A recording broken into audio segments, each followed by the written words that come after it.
आज के इस वीडियो में मैं बात करने वाला हूं ईसा मसीह की कहानी के भाग 3 पर, जिसमें मैं आपको बताने वाला हूं ईसा मसीह की कश्मीर यात्रा, ईसा मसीह की मृत्यु और ब्राह्मणों के द्वारा थॉमस की हत्या आदि के बारे में। इस वीडियो को देखने से पहले आप लोग पहला और दूसरा भाग जरूर देखें, क्योंकि प्रारंभिक जो जानकारी है वो उन्हीं वीडियो में आपको देखने को मिलेगी, तभी आपको ये वीडियो समझ में आएगा। अन्यथा इस वीडियो में दी गई कोई भी जानकारी आपको समझ में नहीं आएगी। इसीलिए सबसे पहले आप पार्ट 1 और पार्ट 2 जरूर देखें, इसके बाद आप इस वीडियो को देखें। तो आइए वीडियो की शुरुआत करते हैं। तो वीडियो की शुरुआत यहां से करेंगे, जोआखिम एवं बोआस। सम्राट गोंदो फरेस, इसके बारे में थोड़ी सी जानकारी मैं आपको दे देता हूं। ये एक पार्थियन राजा था उस समय का, जब ईसा मसीह तक्षशिला आए थे उस समय का। ये आपको यहाँ पर ध्यान रखना है। इसीलिए मैंने कहा है कि पार्ट 1 और पार्ट 2 आप जरूर देखें, क्योंकि प्रारंभिक जानकारी उन्हीं में दी गई है। तो दोबारा से जब ईसा मसीह तक्षशिला में आए तो राजा ने उनका स्वागत किया। उनके साथ उनकी माँ भी थी ईसा मसीह की, और कहा कि उम्मीद है आप हमेशा के लिए आए हो। फिर काफी देर तक वो लोग बातें करते रहे और ईसा मसीह ने गैलीली, यूडे, समारिया, यरूशलेम, दमिश्क में जो कुछ उनके साथ हुआ था वो सब कुछ राजा को बताया और जख्मों की निशान भी दिखाए। इसके बाद ईसा मसीह ने पूछा कि मेरे खूबसूरत तक्षशिला को क्या हो गया है, बहुत से महल खंडर बन चुके हैं, ये उन्होंने पूछा। तब राजा ने कहा कि 2 साल पहले समान दिन वाले यानी बसंत के दिन हमारे यहाँ पे एक भूकंप आया था। शहर के एक बहुत बड़े हिस्से को उसने नुकसान पहुंचा दिया था। यूनिवर्सिटी का परिसर आधे से ज्यादा नष्ट हो गया था। यीशु जल्दी से उठ खड़े हुए और उन्होंने बड़ी हैरानी से पूछा, क्या उस दिन मुझे क्रूस पर चढ़ाया गया था? तो इस पर राजा ने कहा, अजीब बात है, उस दिन मुझे कुछ आभास सा हुआ था, मैं जानता था कि तुम्हारे साथ कुछ हुआ है। वह चुप हो गए और उनकी आंखें भर आईं। उस दिन प्रिय ईसा हमारे जीवन का सबसे खुश दिन नहीं था। नहीं जानता कि तुम्हें कैसे बताऊं, लेकिन उस दिन तुम्हारी पत्नी मरियम और बच्चा शहर के हमाम में थे। हमाम का मतलब है जहां पर नहाने धोने का काम किया जाता है, उस जगह पर थे। बच्चा यीशु उछल पड़े, यानी बच्चे का नाम सुन के यीशु उछल पड़े। इसके बाद राजा ने उनसे कहा, हाँ तुम्हारा हुआ था, उम्मीद है अब भी है, एक लड़का। मरियम ने उसका नाम एली रखा था। जब तुम चले गए तो उसने महल में रहने से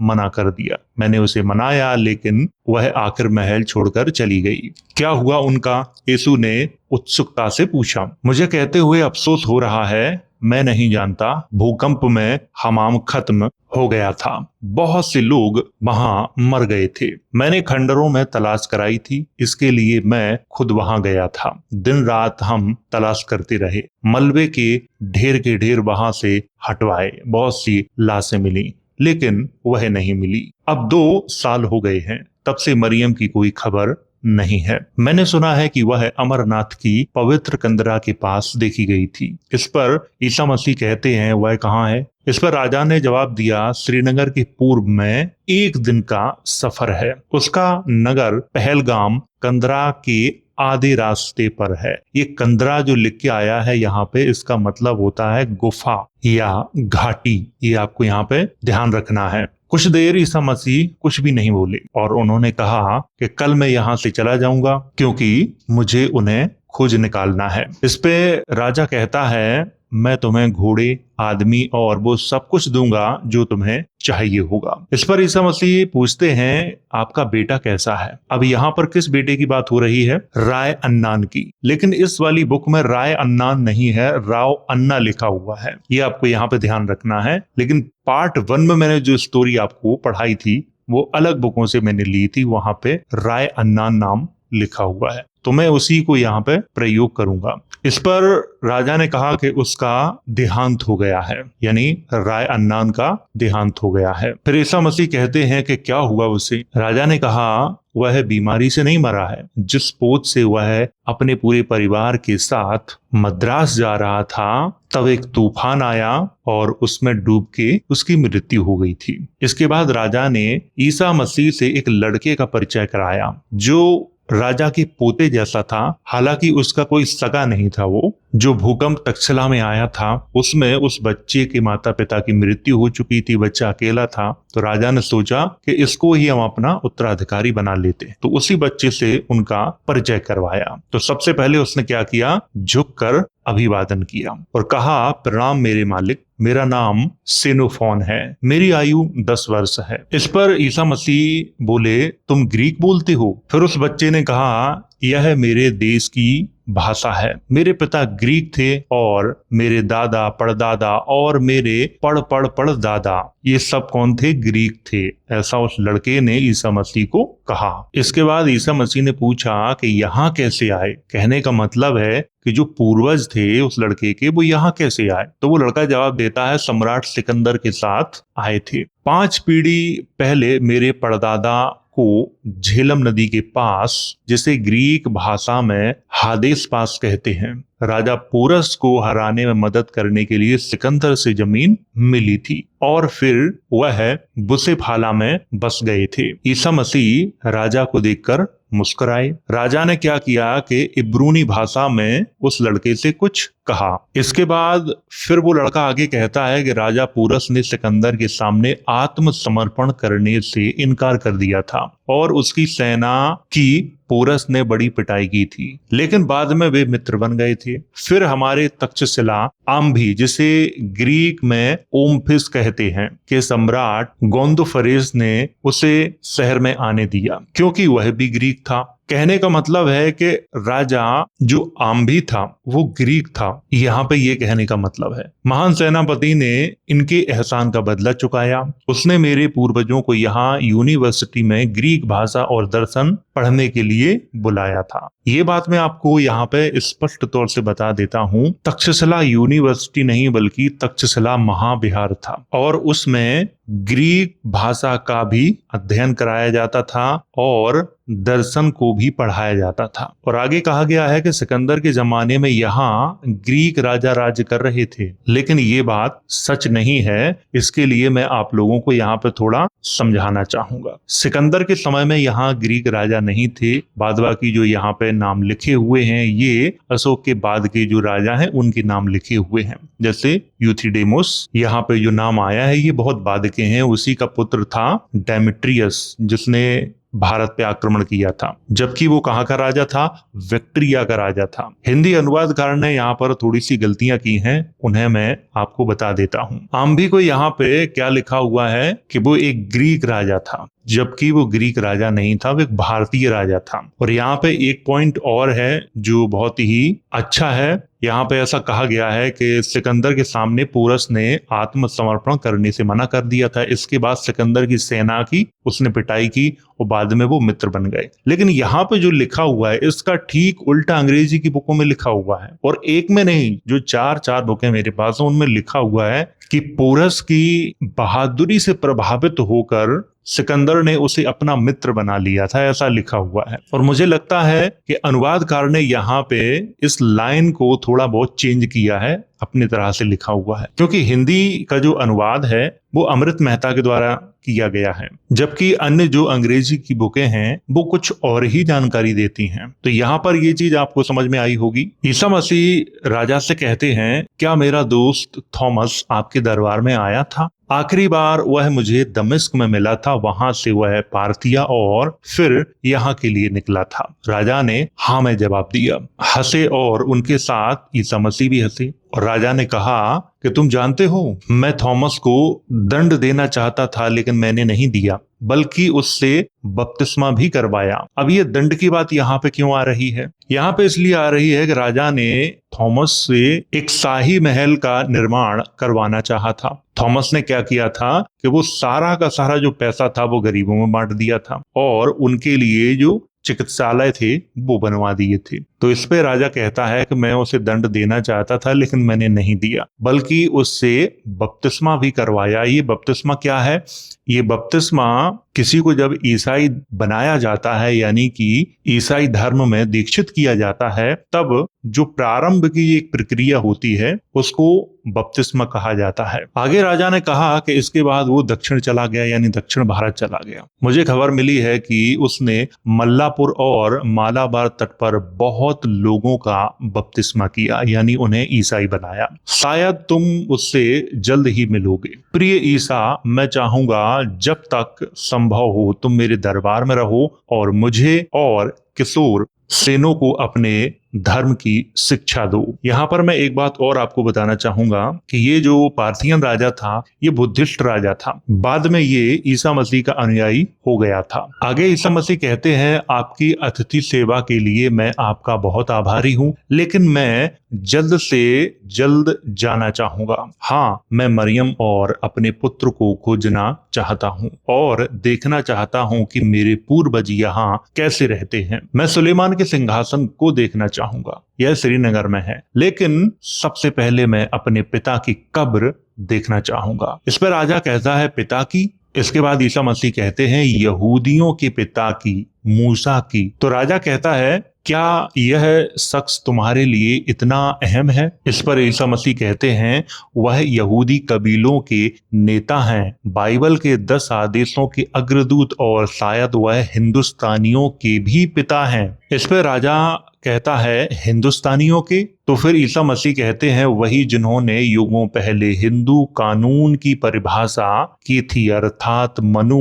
गोंदोफरेस ने सहमति से सिर हिलाया। मिस्री कानून देने वाले का नाम मानेस था, यानी मिस्र देश में जिसने कानून दिया था उसका नाम क्या था? मानेस था। ग्रीक वाला मीनोस था और यहूदियों का मूसा था। ये नाम आपस में बिल्कुल मिलते हुए हैं। इसीलिए मैंने अपने पिछले वीडियो में ये कहा था कि मूसा को ही मनु कहा जाता है और मनु कानून के निर्माता माने जाते हैं, और उधर यहूदियों में मूसा को कानून का निर्माता माना जाता है। उसने पुरोहितों को सबसे ज्यादा ताकत दी थी, और हिंदू ग्रंथ मनुस्मृति के हिसाब से मनु ने पुरोहितों को सबसे ज्यादा ताकत दी थी। मनु, मानेस, मीनोस, मूसा, ये एक ही व्यक्ति के नाम है, और इसका जो समय माना जाता है वो 1350 ईसा पूर्व माना जाता है। ये भी आपको ध्यान रखना है। और ये भारत का कोई व्यक्ति नहीं था, ये इसका जन्म मिस्र में हुआ था, मूसा का। फिर बाद में मिस्र के राजा, जिसे फिरौन कहा जाता था, उसने इनको निकाल दिया था मिस्र से। मूसा की कहानी मैं बाद में किसी वीडियो में आपको पढ़ाऊंगा, तब अच्छे से आपको समझ में आएगा कि मूसा और मनु में कितनी समानताएं हैं। आगे यहाँ पर लिखा हुआ है, सम्राट ने स्वीकार किया, दुर्भाग्यवश मनु और मूसा में एक ही चीज समान है, उन्होंने पुरोहितों की तानाशाही ताकत को मजबूती दी थी। लेकिन मूसा की सबसे बड़ी उपलब्धि यह है कि उन्होंने मेरे पूर्वजों को मिस्रियों यानी कि मिस्रवासियों से मुक्त कराया था। दुर्भाग्यवश बहुत साल बाद वे कहीं छितर गए। मूसा का कोई निशान नहीं रहा। मुझे यकीन है कि मूसा की कब्र कश्मीर में है। मैं तुम्हें पीर पंजाल पर्वतमाला के नीचे झेलम नदी के मोड़ वाले दर्रे तक सुरक्षा दे सकता हूँ। ये किसने कहा? राजा ने कहा, ईसा मसीह से। लेकिन उसके आगे मैं यह नहीं कर सकता। दुर्भाग्यवश कश्मीर मेरे राज का हिस्सा नहीं है। आक्रामक कुषाणों ने मुझे वहां से खदेड़ दिया है। ये कौन कह रहा था? ये तक्षशिला का पार्थियन राजा ईसा मसीह से कह रहा था कि दुर्भाग्य से जो कश्मीर है वो मेरे राज्य का हिस्सा नहीं है, वहां पे कुषाणों का शासन है और कुषाणों ने वहां से मुझे खदेड़ दिया है। अभी यहाँ पे आपको ध्यान रखना है, यहाँ पे कुषाणों नाम आया और बाद में उन्हें पलट दिया जाएगा, और ये गलती पूरी पूरी जो अनुवादकार हैं उनके द्वारा की गई है, क्योंकि अंग्रेजी की बुकों में भी कुषाण राजा ही लिखा हुआ है।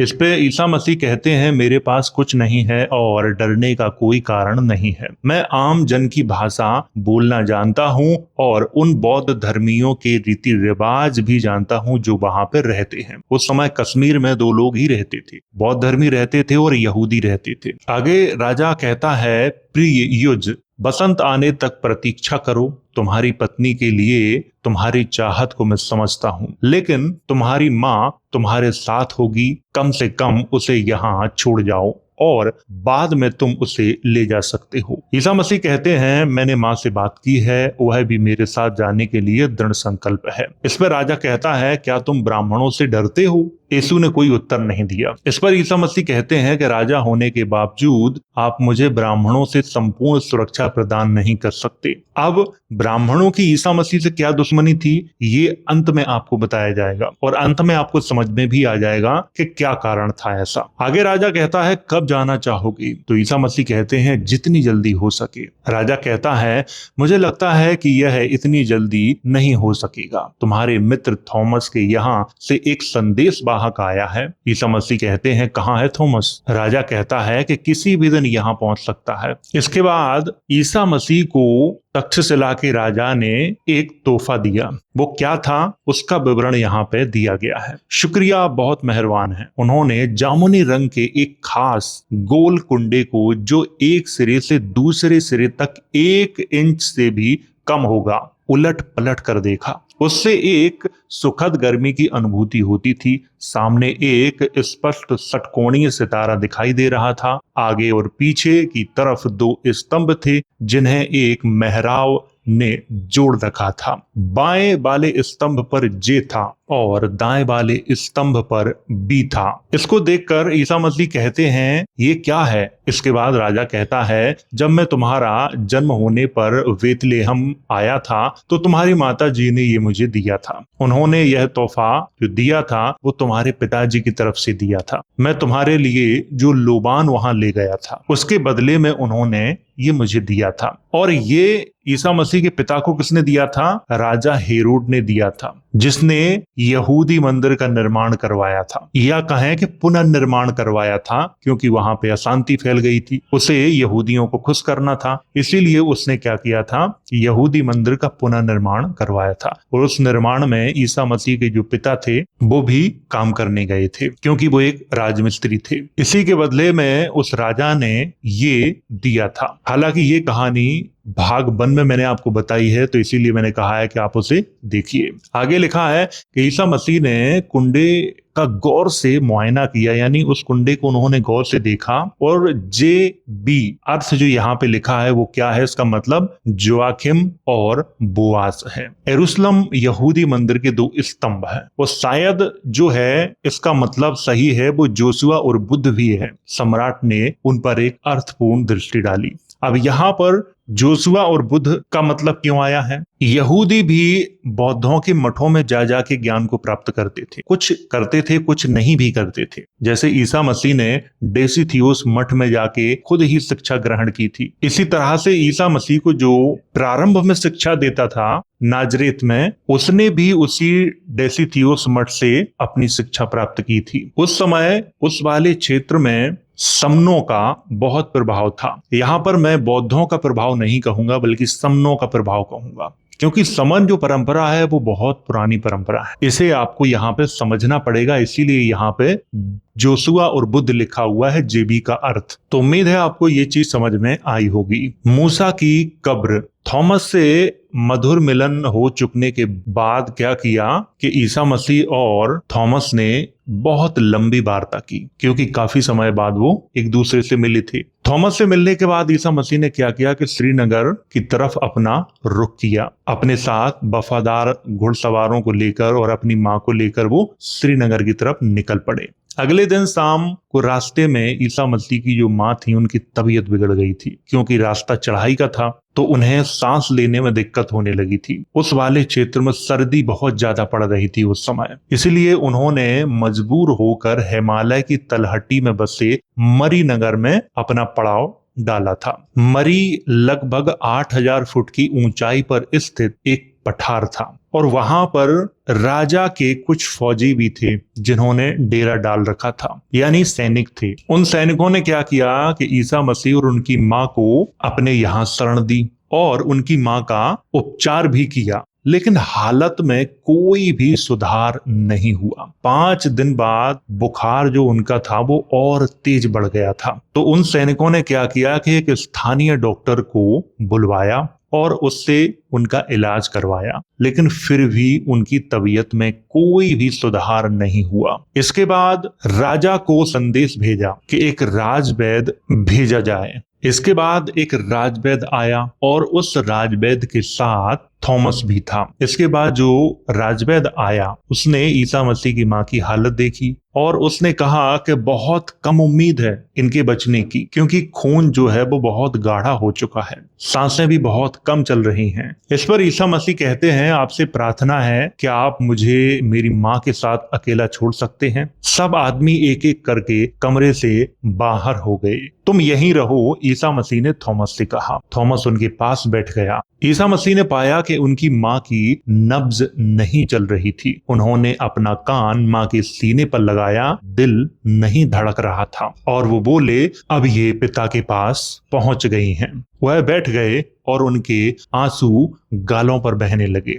थॉमस ने उनका हाथ आराम से पकड़ा और यीशु ने भी अपना हाथ कस लिया। मुझे खुशी है कि तुम यहाँ हो, तुम जो मुझ पर सबसे कम भरोसा करते थे। थॉमस ने कहा, ये एक श्रेष्ठ स्त्री थी, तुम इन्हीं की संतान हो। यहूदी रीति के अनुसार मेरी को दफनाने के लिए पानी और अन्य सामग्री लेने कमरे के बाहर चले गए। वहां फौज की मोर्चाबंदी पिंडी नाम के नगर की ऊंचाई पर एक किले में थी। वहां उन्होंने मेरी को एक कब्र में दफनाया, जो उन्होंने पश्चिम पूर्व की स्थिति में स्वयं खोदी थी। अंत्येष्टि के पश्चात वे अलग हो गए। थॉमस तक्षशिला लौट गया और यीशु ने पहाड़ों से होकर श्रीनगर की अपनी यात्रा जारी रखी। बांदीपुर नगर का मूल नाम बेत पेओर है। गुलाम उन्हें बता रहा था, हम जल्द ही अहम शरीफ पहुंच जाएंगे, जहां से मूसा नेबो पर्वत पर नंगे पांव उतरे थे। हम पिसगाह श्रृंखला तक वही रास्ता लेंगे, जहां गर्म पानी के चश्मे हैं, जिनके पास हम विश्राम करेंगे। यहाँ पर थोड़ा मैं समझाना चाहूंगा आपको। यहाँ पे कहने का मतलब है कि ईसा मसीह की मां की मृत्यु के बाद वे वहां से उस व्यक्ति के साथ निकले थे जो तक्षशिला के राजा ने उनके साथ भेजा था। उसी को यहाँ पे लिखा गया है कि गुलाम उन्हें बता रहा था। इस पर ईसा मसीह उससे कहते हैं कि मैं जल्द से जल्द कब्र तक पहुंचना चाहता हूँ। वे मोबा के मैदान तक गए। स्थानीय लोग जिसे मोआब कहते थे। रास्ता एक दलदली वादी से निकल रहा था। जब खड़ी चढ़ाई शुरू हो गई तो वे जानवरों से उतरकर उनके साथ पैदल चलने लगे। उन्हें रास्ते में युवा स्त्रियां ईंधन एकत्र करते मिली। 1 घंटे पश्चिम तक चलने के बाद वे लकड़ी की कुछ झोपड़ियों के पास पहुंचे, जिनके पास कुछ बच्चे खड़े थे। उन्होंने शोर मचाकर उनका स्वागत किया। गुलाम ने उन्हें चुप कराया। वहां पर कुछ व्यक्ति भी थे जिनका परिचय ईसा मसीह से उस गुलाम ने कराया और कहा, ये ऋषि हैं, कब्र के संरक्षक हैं ये। तो ईसा मसीह ने पूछा, कब्र कहाँ है? तो उसने जवाब दिया, थोड़ी सी चढ़ाई है और हम नेबो पर्वत के शिखर पर होंगे। असली वाला वो नहीं जो आपके यरूशलेम में है। मैं सुझाव दूंगा कि अंतिम चढ़ाई करने से पहले हम थोड़ा सा विश्राम ले लें। यीशु बहुत थक चुके थे। उन्होंने अंततः स्थानीय लोगों का आमंत्रण स्वीकार किया और उनके घर गए। उनकी तो जैसे सांस ही रुक गई जब उन्होंने खिड़की के पास एक छोटी सी बेदी पर एक यहूदी सप्त साखित मेनोरा देखा। अब ये मेनोरा क्या है? यहूदी धर्म के धार्मिक अनुष्ठानों में प्रयोग किए जाने वाला एक प्रतीक होता है, उसी को कहा जाता है। तो ईसा मसीह उनसे पूछते हैं, क्या आप यहूदी हो? तो वो व्यक्ति कहता है कि हाँ, मैं बलि ऋषि हूँ, मूसा की कब्र का सरपरस्त और मेरे पूर्वज हैं जो लगभग 5 सदियों से इस कब्र की रक्षा कर रहे हैं। यानी जब ईसा मसीह कश्मीर की यात्रा पर थे उससे 500 साल पहले वो लोग कश्मीर में आके बसे थे। और उसने क्या कहा था? पूरा गांव हमारा परिवार है, क्योंकि उस समय वहां यहूदी ही रहते थे उस गांव में। ईसा मसीह उससे कहते हैं, मैं भी यहूदी हूँ। उन्होंने जो ऋषि था बलि, उससे कहा, यहाँ आप लोग कैसे पहुंचे? तो जो बलि ऋषि था वो कहता है कि इजराइल के उत्तरी साम्राज्य का विध्वंस और वहां के लोगों को बेबीलोन घसीट कर ले जाने के बाद मेरे पूर्वज यहाँ आए थे। थोड़ी सी मैं आपको जानकारी दे देता हूँ। बेबीलोन वालों ने क्या किया था कि उत्तरी जो इजराइल था वहां पे आक्रमण किया था और वहां के जितने यहूदी थे उनको घसीट के लाया था और बेबीलोन की जेलों में डाल दिया था। उनमें से कुछ लोग वहां से भाग गए थे और आके वो कश्मीर में बस गए थे। इसके बाद जब ईरान का एक राजा था जिसका नाम था साइरस, उसने क्या किया कि जब बेबीलोन पे विजय प्राप्त की तो उसने उन यहूदियों को छोड़ दिया था और उन्हें जाने की अनुमति दे दी थी। उनमें से भी कुछ यहूदी थे वो इजराइल चले गए थे और कुछ यहूदी कश्मीर में आके फिर से बस गए थे। और उनमें से सबसे जो महत्वपूर्ण नाम आता है वो आता है बानी इजराइल का। अब जो लोगों ने बानी इजराइल के बारे में या बनी यहूदियों के बारे में थोड़ा बहुत पढ़ा होगा तो उन्हें मालूम होगा, इस्लाम में खूब इसकी चर्चा की जाती है, ईसाइयत में खूब इसकी चर्चा की जाती है, भारत में उनके वंशज आज भी रह रहे हैं। तो वो ऋषि कहता है कि बनी इजराइल इजराइल के पुत्रों के कबीले से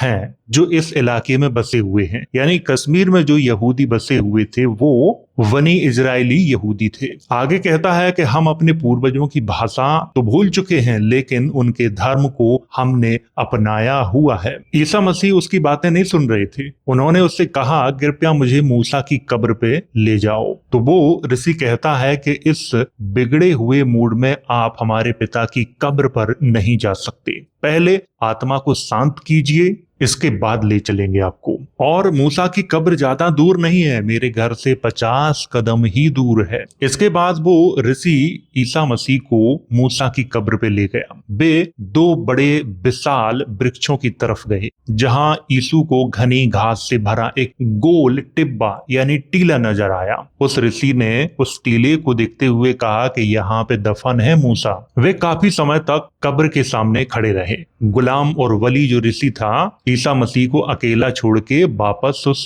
अपने घर में लौट आए। इसके बाद रात हो गई लेकिन ईसा मसीह उस कब्र से नहीं लौटे। सुबह हुई तो उस ऋषि ने कहा ईसा अंदर आ जाओ, बाहर ठंड से मर जाओगे। इसके बाद ईसा मसीह ने उस झोपड़ी में प्रवेश किया।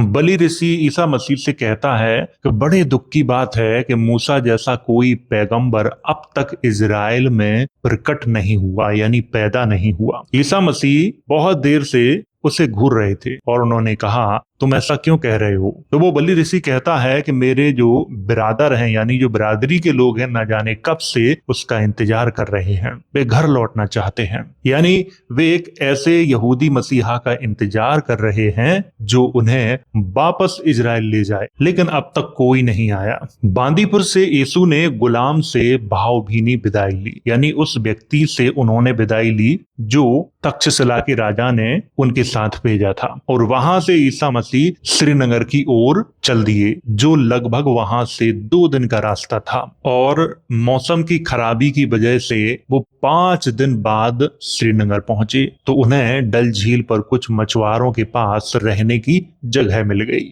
जब उन्होंने वहां के लोगों को देखा तो भारतीय लोगों से भी लोग बिल्कुल अलग थे, उनकी रीति रिवाज भी अलग थे, उनकी भाषा पोशाक सब कुछ अलग था। और वहां पर एक मंदिर को उन्होंने देखा जिसको देखकर वो आश्चर्यचकित हो गए। उस मंदिर का जो बनावट था वो फिलिस्तीन के मकबरों के जैसा था। और ये मंदिर कहाँ पे था? डल झील और झेलम नदी के मध्य एक पहाड़ी पर। ये भी आपको ध्यान रखना है। और ये यहूदियों का ही मंदिर था। ईसा मसीह ने उस मंदिर में क्या किया कि प्रवेश किया और सामने एक व्यक्ति था, वो उनसे कुछ नहीं बोला, जो कि मंदिर का पुजारी था।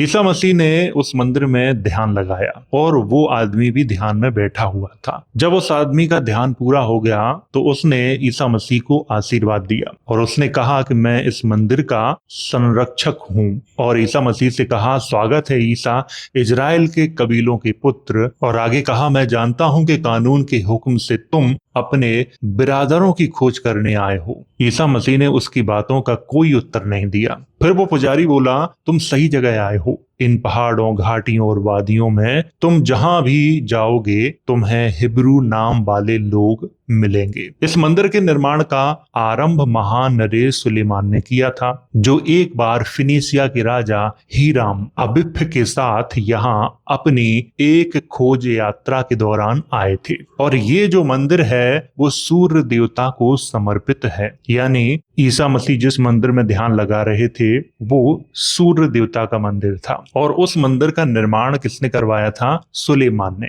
अब सुलेमान का शासन तो कश्मीर में था नहीं, तो सुलेमान ने इस मंदिर का निर्माण कैसे करवाया था? तो आगे यहाँ पे लिखा है कि फिनिशिया के एक राजा थे जिनका नाम था हीराम, उनके साथ एक खोज यात्रा पे आए थे, तब उन्होंने करवाया था। आगे उस पुजारी ने ईसा मसीह से कहा, श्रीनगर से 6 मील दूर गंधक के कुछ कस्बे हैं जहां तुम्हें सीलवाहन मिलेंगे, विक्रमादित्य के पोते वो नरेश जिन्होंने चीनियों, पार्थियनों, शकों और अफगानों को हराया था, जिन्होंने हिंदुओं और गैर हिंदुओं के मध्य एक सरहद बनाई थी। यहाँ पर मैं थोड़ा रुकना चाहूंगा और आपको समझाना चाहूंगा। विक्रमादित्य का उस समय ना शासन था और ना ही उनकी जो कहानी है वो अंग्रेजी बुकों में मिलती है। ये अनुवादकार ने जो कहानी लिखी है ये राजतरंगिणी से ली गई है। पहले तो मैं आपको बताना चाहूंगा कि विक्रमादित्य नाम का पहली शताब्दी ईसा पूर्व में कोई भी राजा नहीं था। इनके बारे में जब आप पढ़ोगे तो ऐसा आता है कि 57 ईसा पूर्व के समय इनका शासनकाल था। फिर उसमें 9 नवरत्नों की चर्चा आ जाती है, उसमें कालिदास भी आ जाते हैं, उसमें बराह मिहिर भी आ जाते हैं। अब ये बात समझने लायक है कि कालिदास का समय गुप्त काल में था, पहली सदी ईसा पूर्व में नहीं था, और दूसरा बराह मिहिर का जो समय है वो पहली सदी ईसा पूर्व में नहीं था। तो इसीलिए जो विक्रमादित्य की कहानी है वो पूरी तरह से फर्जी है। गुप्त वंश के एक राजा थे चंद्रगुप्त द्वितीय, उन्हें भी विक्रमादित्य कहा जाता है, लेकिन वो गुप्त वंश के राजा थे। उनका जो समय था वो पहली शताब्दी ईसा पूर्व में नहीं था, ये भी आपको ध्यान रखना है। और उनकी जो उपाधि थी वो विक्रमादित्य इतिहासकार बताते हैं, जबकि विक्रमादित्य नहीं बेकमादित्य लिखा हुआ है उनके लेखों में। तो यहाँ पे जो लिखा हुआ है राजा सीलवाहन जो विक्रमादित्य के पोते थे ये गलत है, और जो सीलवाहन राजा था ये एक कुषाण राजा था। अभी आगे चल के ये मैं आपको बता दूंगा, क्योंकि ये ट्रांसलेटर ने अपना ज्ञान यहाँ पे दिया हुआ है। इसीलिए मैं कहता हूं कि हिंदी का जो अनुवाद करने वाले लोग हैं वो ठीक से अनुवाद नहीं करते हैं और बीच बीच में वो अपने विचार डालते जाते हैं। यहाँ पर जिस राजा की बात हो रही है ये कुषाणों का राजा है। जैसा कि मैंने शुरुआत में कहा था कि यहाँ पे आप ध्यान रखना, क्योंकि ईसा मसीह से तक्षशिला का राजा कहता है कि दुर्भाग्य से कश्मीर मेरे साम्राज्य का हिस्सा नहीं है, वहां से कुषाणों ने हमें खदेड़ दिया है। इस लाइन को भी आपको ध्यान रखना है, ये शुरुआत में ही कही गई थी, लेकिन फिर भी अनुवादकार को ये चीज ध्यान नहीं आई और उन्होंने अपना ज्ञान यहाँ पे दे दिया और फिर वो पकड़ी भी गए। अभी आगे फिर से एक बार इसकी चर्चा आएगी, वहां से भी आपको सब कुछ समझ में आ जाएगा। तो आगे बात करते हैं। जब उस मंदिर के पुजारी ने ईसा मसीह से कहा कि कश्मीर से 6 मील दूर है, वहां पे राजा सीलवाहन हैं, आप उनसे मिलिए। ईसा मसीह ने क्या किया कि राजा सीलवाहन से मिलने के लिए वो उनके पास गए। तो उन्होंने क्या किया कि खान सामा नाम के एक अपने खास आदमी से पूछा कि ये आदमी कौन है। तब उसने कहा कि ये एक सुप्रसिद्ध उपदेशक हैं जो जनता को विनयशीलता और सादगी सिखाते हैं। कुछ वर्ष पहले ये फिलिस्तीन से आए हैं और फिर वापस चले गए थे और फिर वापस आए हैं, और ये अपनी पत्नी और पुत्र की खोज में हैं। वे झुककर आपका अभिवादन करना चाहेंगे। इस पर कुषाण राजा ने कहा, आप क्या ईश पुत्र हैं? इस पर ईसा मसीह ने राजा से कहा, मेरी माँ का नाम मेरी है। राजा ने कहा, यदि आपको मेरी सहायता चाहिए तो मैं खुशी से दूंगा, लेकिन मुझे कहना होगा कि आप थोड़े समय के लिए मेरे यहाँ रह कर जाइए। इस बीच मेरे सैनिक उनकी खोज करेंगे। आप देख रहे हैं कि मैं बूढ़ा हूं और मुझे लगता है कि मेरे दिन गिने चुने हैं। मेरे विदा हो जाने से पहले मैं आपकी ज्ञान की बातें सुनना चाहता हूं। ईसा मसीह चुप रहे। राजा ने आगे कहा, कृपया मेरा अतिथि सत्कार स्वीकार करें, और कश्मीरी पकवानों से भरी एक मेज की ओर इशारा किया। ईसा मसीह विनय पूर्वक खड़े रहे। राजा ने कहा कि स्थान ग्रहण कीजिए। राजा ने अंगूरों का एक डोंगा उनके सामने किया और कहा, मैंने सुना है कि आप लोगों को विनयशीलता सिखाते हैं। फिर राजा और ईसा मसीह की बहुत लंबी वार्ता चली। वार्ता के दौरान ही राजा ने ईसा मसीह से कहा, बहुत खूब, अगर मैं अपने शत्रुओं से प्रेम करने लगा तो कुषाण साम्राज्य का अस्तित्व नहीं रहेगा। यहाँ पे वही बात आ गई। अभी मैंने आपको समझाया था कि राजा जो सीलवाहन था वो कुषाण वंश का राजा था और चतुर्थ बौद्ध संगति का जो आयोजन है वो भी कश्मीर में हुआ था और उस समय कश्मीर कुषाणों के ही अधिकार क्षेत्र में था। इसीलिए मैं कह रहा हूं कि अनुवादकारों की जो गलतियां हैं कहीं ना कहीं पकड़ी ही जाती हैं और इसी कारण मैं किसी भी इतिहास को जब पढ़ता हूं तो अंग्रेजी की जो बुकें हैं उनसे सहायता लेना पसंद करता हूं, क्योंकि मैं अच्छे से जानता हूं कि हिंदी के जो अनुवादकार हैं वो अपना ज्ञान देंगे और इतने सातिर तरीके से देंगे कि आप उसको समझ भी नहीं पाओगे। तो यहाँ पर अनुवादकार की पोल खुल जाती है, क्योंकि राजा स्पष्ट तौर से ईसा मसीह से क्या कह रहा है कि मैं अगर अपने शत्रुओं से प्रेम करने लगा तो मेरा जो कुषाण साम्राज्य है उसका अस्तित्व ही नहीं रहेगा। राजा खुद को कुषाण वंशी कह रहा है। इसी बीच राजा कहता है ईसा मसीह से, आप वही कह रहे हैं जो बुद्ध ने कहा था, क्या आप में और उनमें कोई समानता है? उन्होंने ईसा को तोला। गौतम ने कहा था कि उनके 500 साल बाद एक गोरा पैगंबर आएगा। हाँ, इसकी चर्चा अंग्रेजी की बुकों में भी की गई है कि गौतम बुद्ध ने यह भविष्यवाणी करी थी कि मेरे 500 वर्ष बाद एक गोरा मसीह आएगा। अब राजा और ईसा मसीह की जो वार्ता थी वो अपने अंतिम दौर में थी। तो राजा ने क्या कहा ईसा मसीह से कि जो आप कह रहे हैं वो सही है और मैं आपसे विनती करता हूं कि आप मेरे दरबार में रहो और दुनिया को मेरे निकट लाओ। ईसा मसीह कुछ समय तक राजा के दरबार में रहे और शाही चिकित्सकों के होने के बावजूद, यानी जो वैद्य थे उनके होने के बावजूद भी राजा सीलवाहन को वो बचा नहीं पाए और कुछ समय बाद ही राजा सीलवाहन की मृत्यु हो गई थी। ईसा मसीह ने श्रीनगर के आरामदायक शाही महल में रहने से मना कर दिया। उन्होंने शाही महल की दीवार के साथ लगी पत्थर की एक बौद्ध शैली की कुटिया में रहना अधिक पसंद किया। यहाँ पर बौद्ध शैली की कुटिया नहीं, वो बुद्धिस्ट मॉनेस्ट्री थी। ये आपको समझना है क्योंकि अंग्रेजी की बुकों में यही लिखा हुआ है। अपने अंतिम वर्षों में वह बहुत कम बाहर जाती थी। कभी कभी वह सम्राट अशोक द्वारा निर्मित एक बौद्ध तीर्थ स्थल जाती थी। उनके बाल सफेद हो गए थे।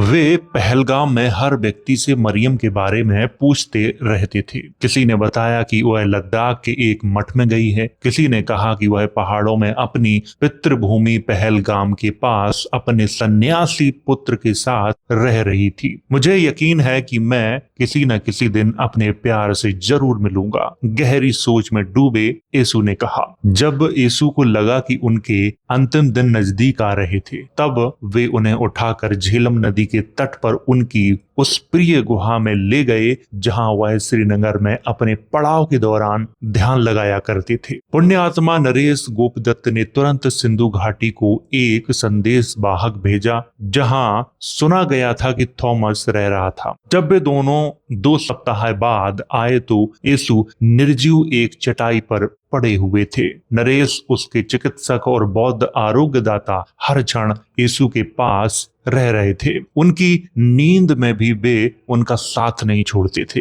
ईसा मसीह जिस गुफा में लेटे हुए थे, उस गुफा की छत पर बुद्ध के जीवन चरित्र के चित्र बने हुए थे। वो उन्हीं चित्रों को टकटकी लगाए देख रहे थे अपने अंतिम क्षण में। थॉमस ने चटाई के पास आकर यीशु का हाथ मजबूती से अपने हाथों में लिया, फिर झुककर उनकी आंखों में देखा। यीशु ने उसके दृष्टि डालने पर कोई प्रतिक्रिया नहीं दिखाई। ईसा युज इमानुएल, मेरे भाई, मेरे गुरु, मैं आया हूं आपका जुड़वा, ये किसने कहा था? थॉमस ने कहा था ईसा मसीह से। थॉमस ने उनके हाथ थपथपाए। अचानक उसे कुछ याद आया। उसने अपनी गर्दन पर लपेटी गहरी नीली ओढ़नी खोली, उसे यीशु के नेत्रों के सामने किया, जिनमें एक क्षण के लिए चमक आई। मेरी माँ की ओढ़नी। थॉमस, यह तुम हो? ऐसा किसने कहा? ईसा मसीह ने कहा। और ईसा मसीह ने उठने का भी प्रयास किया, लेकिन उनके अंदर अब इतनी ताकत नहीं बची हुई थी कि वो उठ के बैठ सकते थे। तो क्या किया थॉमस ने कि थोड़ा सा झुका और उन्हें गले से लगाया। मेरे भाई, यीशु ने अपना सफेद चोगा उतार दिया, जिसके नीचे वह गहरी नीली रेशमी ओढ़नी थी, जिसके टुकड़े उन्होंने अपनी माँ की अंत्येष्टि पर किए थे। और ये ओढ़नी किसकी थी? उनकी माँ की थी। क्या तुम मुझे माफ करोगे? यीशु ने उसे अनुरोध पूर्ण दृष्टि से देखा। प्रिय मित्र, कृपा करके मुझे क्षमा कर दो। क्षमा कर दो इसलिए कि जब तुम्हें क्रूज से उतारा गया था और तुमने मुझे समझाने की कोशिश की थी कि मेरी जगह भारत में है, तो मैंने तुम पर भरोसा नहीं किया। यह मेरे जीवन का सबसे उत्तम निर्णय था। उसके लिए मैं तुम्हारा बहुत आभारी हूँ। मैं इस देश का मुरीद बन गया हूँ। यहाँ की महान जनता का, हिंदुस्तानियों का, बौद्धों का, केरला नाडु का, मंगलौर का, कर्नाटक का, तक्षशिला का, कश्मीर का, कोचीन से लेकर माल्यापुर तक हमारे यहूदी बिरादर तुम्हारे शब्द को सुनते हैं। वह तुम्हारे अनुयायी बन गए हैं और खुद को ईसाई कहते हैं। यीशु ने प्यार से उसके सफेद बालों को सहलाया। किसके?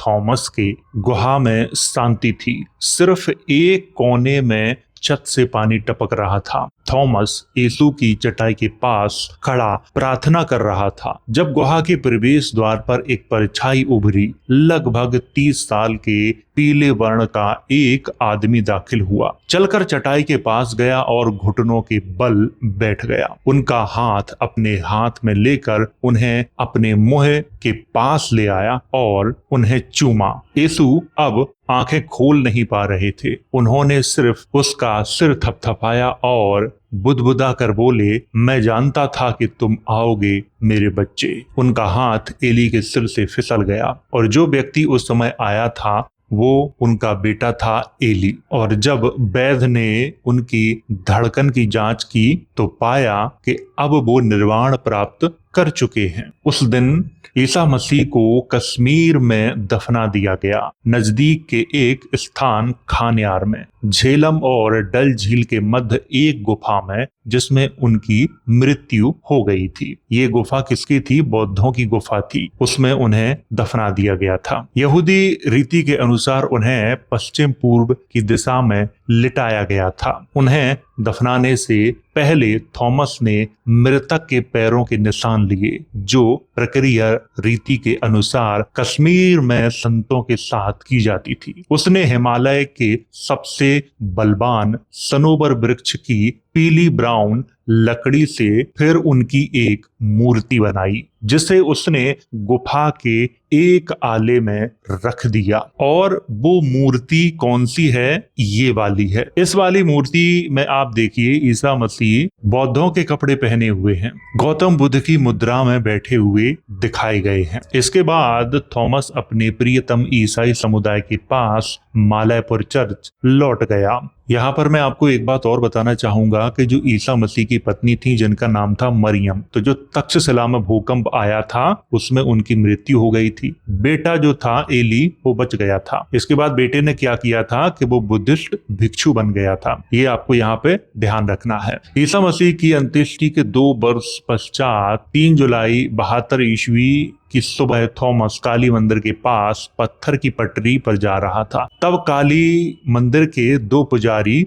उसकी राह रोककर खड़े हो गए और थॉमस से बोले, कहाँ जा रहे हो थॉमस? तो थॉमस ने कहा, तट को जा रहा हूँ। तो पुजारियों ने कहा, इतनी जल्दी क्यों? तो थॉमस ने कहा, कुछ मित्रों से मिलने जा रहा हूँ। हम ईश्वर की आराधना करना चाहते हैं, हम सबके पिता की। तो काली मंदिर के 2 पुजारी थे, वो क्या कहते हैं थॉमस से? हमारे पिता ईश्वर शिव हैं और यह मंदिर उनकी पत्नी को समर्पित है। अगर तुम हमारे साथ हमारी देवी की आराधना करो तो हम तुम्हें जाने देंगे। हालांकि दिन अभी चढ़ा ही था, फिर भी पत्थर की पटरी बहुत गर्मी छोड़ रही थी और पश्चिम से आती गर्म हवा से थॉमस के माथे पर पसीने की बूंदें चमक रही थीं। हवा में उसके सफेद बाल उड़ रहे थे। उसके सबसे नजदीक खड़े पुजारी ने उसके माथे पर पसीना देखा और कहा, घबरा मत बुड्ढे, हम तुझे कुछ करेंगे नहीं। हम सिर्फ चाहते हैं कि तुम हमारी देवी का सम्मान करो। एक साथ पूजा करने के बाद